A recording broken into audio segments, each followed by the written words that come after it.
तूच असतेस ना ग. कोण आलं कोण गेलं तुला सगळं माहित असतं. म्हणून मी पण तुलाच सांगते सगळं.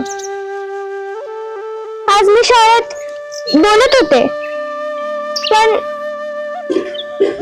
कोणी लक्षच दिलं नाही, म्हणून मग मी शांत बसले.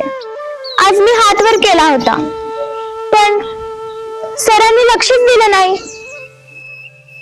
माझ्या बाजूला जी मुलगी बसलेली ना ती बोलत होती, तिचं बरं ऐकलं. मला सगळ्या प्रश्नांची उत्तरे येत होते. मोठी माणसं म्हणतात ना, बोल घाबरू नकोस, पण आपण जेव्हा बोलतो ना तेव्हा कोणीच ऐकून घेत नाही. तू तरी ऐकतेस म्हणून मी तुलाच सांगते. तू बेंचला नाही स्वतःला सांगतेस. तुम्ही तुम्ही कधी आलात? तू बोलत होतीस तेव्हापासून. मी मोठ्याने बोलत होते का? नाही, खूप खोल बोलत होतीस. आज माझंही कोणी ऐकलं नाही. पण तुम्ही तर मोठे आहात, तुमचं तर सगळं ऐकत असतील.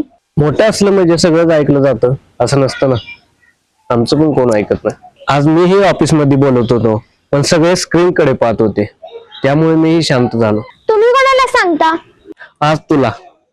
मग ही बेंच खास आहे. हो, हे ऐकते न थांबवता न विचारता.